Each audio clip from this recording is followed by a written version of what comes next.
Tenemos otro audio también, ¿no? ¿No llegó? Bueno, entonces seguimos con la parte de... Tenemos el audio de Chumbita, ¿cómo que no?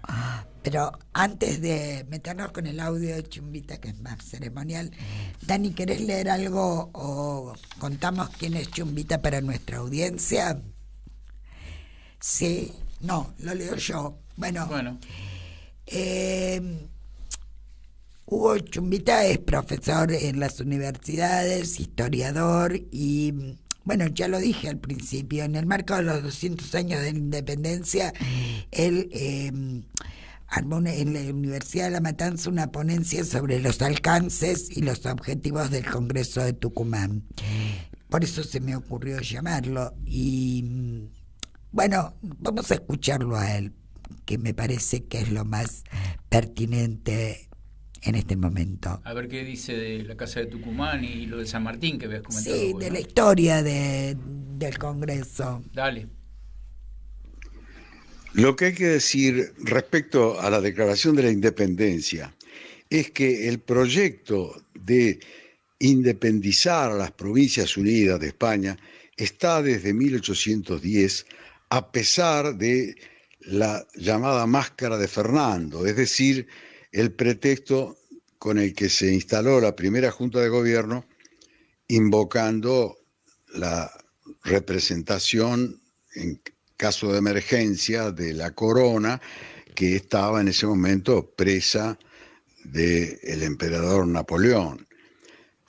Esa declaración de la independencia había sido reclamada por San Martín y también instada por Belgrano, que se encontraba en ese momento en Tucumán, en ese congreso donde faltaba la representación de las provincias del litoral, coaligadas con Artigas en el proyecto, ¿no es cierto?, de la Liga Federal, y que también tenía la adhesión de los cordobeses, pero los cordobeses concurrieron al Congreso de Tucumán. Bueno, allí se discute la forma de gobierno, la situación de las provincias que seguían el caudillaje de Artigas y que no estaban representadas, que estuvieron a punto de ser invitadas y participar de la reunión, pero la guerra entre Buenos Aires y Artigas lo impidió.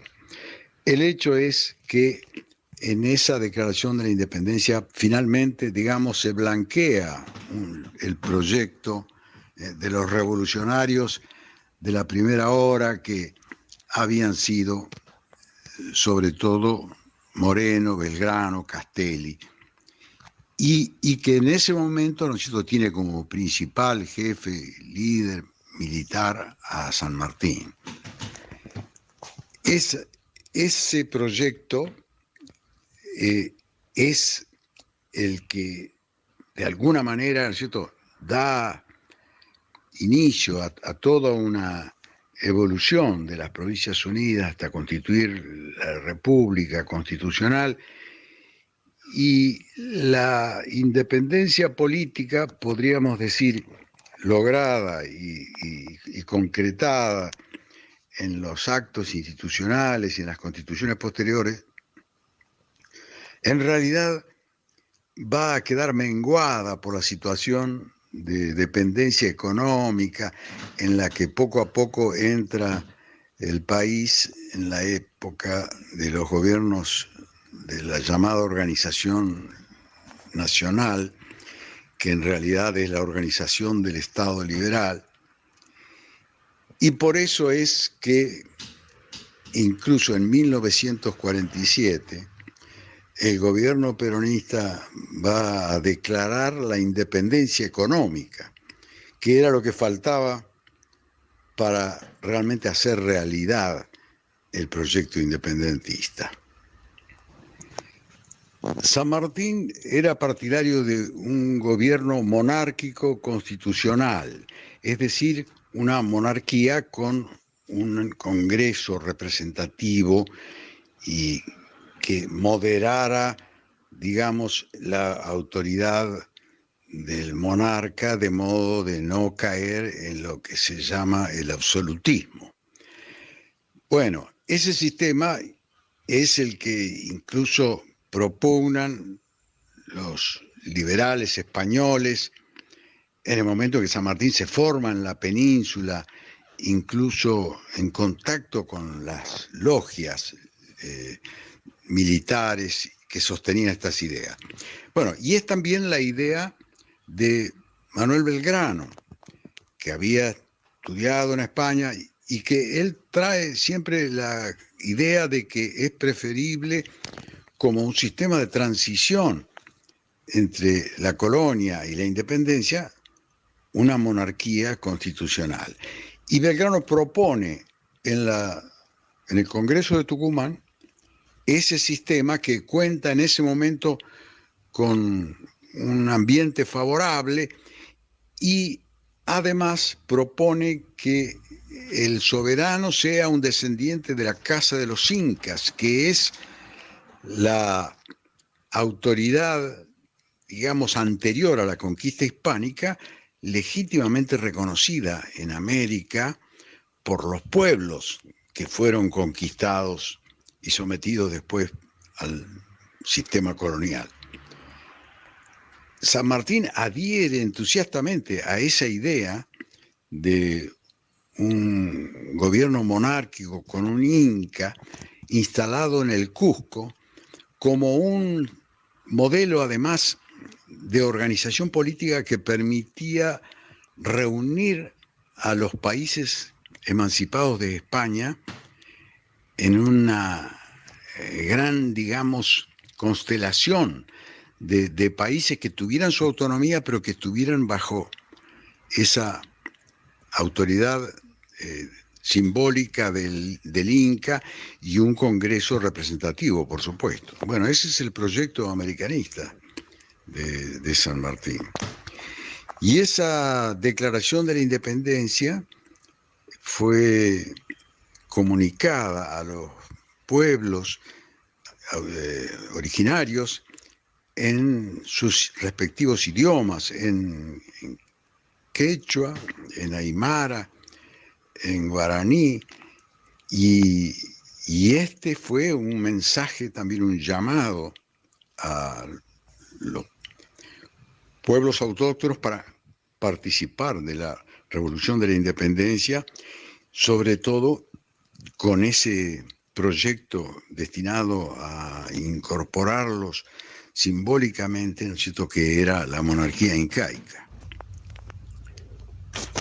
Hoy el mandato histórico, el proyecto para nuestro país, creo que es continuar luchando por esa independencia política y económica que en parte se conquistó pero no ha terminado de realizarse, y para ello además es muy importante tratar de ganar nuestra independencia cultural, intelectual, de modo de romper la dependencia de los modelos y de la cultura europea, occidental, que fue el modelo impuesto en los tiempos del Estado liberal, pero que hoy exige un esfuerzo para poder hacer valer nuestra identidad, nuestra personalidad y nuestro proyecto de país en solidaridad con los demás países de América, de la América del Sur, para no caer en la trampa de las redes globales del neoliberalismo que solamente nos ofrecen como destino la dependencia en una periferia condenada a proveer de materias primas a los países más avanzados. Tenemos que luchar por ese proyecto que está al alcance de nuestra mano, que hemos podido vivir en años recientes y que es necesario recuperar y profundizar con toda la capacidad y la energía que tenemos. Bueno, sabias palabras e interesantísimas las de Y una claridad meridiana. Nuestro profesor Hugo Chumbita, que en realidad yo le quería hacer una entrevista hoy telefónica, y cuando lo llamé me dijo que estaba Está en de un viaje, acto. ¿no?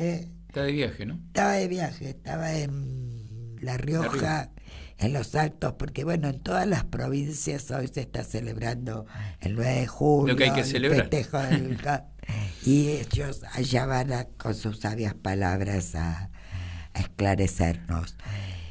Bien, yo le decía a Hugo que nos íbamos a quedar reflexionando sobre esto que él nos pone en palabras como qué significó la independencia, y que a pesar de que todavía no nos sentimos absolutamente independientes, vamos por ello, y que esto depende de los gobiernos que tengamos, y depende, como vos decías al principio, si Alberto, que ya no va a estar, nos deja el camino abierto con el gasoducto y con todas las cosas que a vos te maravilló que dijo con tanto énfasis en su discurso de hoy. Por ahí podemos tomar ese camino de la independencia económica. Hay muchos argentinos de bien y muchos compañeros y mucha gente común que se van a bancar, no cualquier cosa, pero van a bancar lo que tenga que ser para la unidad, con tal de que logremos llegar a asomarnos al vestigio de esa independencia económica. Porque bueno, toda la historia, como vemos que nos contaba Hugo, es un entrelazamiento lento que se va tejiendo entre los hombres de buena voluntad y los patriotas, ¿no? Y nosotros, que también somos patriotas, porque venimos a hacer comunicación en la radio, Dani, un día de lluvia, 9 de julio, que podríamos estar... Pero ¿qué menos podemos hacer? Claro, ya hoy fue un día de muchos festejos, de guisos comunitarios. Estuve viendo que hubo en varios barrios guisos comunitarios, lentejas, locro, empanadas, y nosotros acá con un vasito de agua. Y bueno, Pero bueno, estamos felices de poder hacerlo y comunicarnos muy con felices, ustedes. muy felices. Y con el chino que nos hace el aguante, llueva o truene.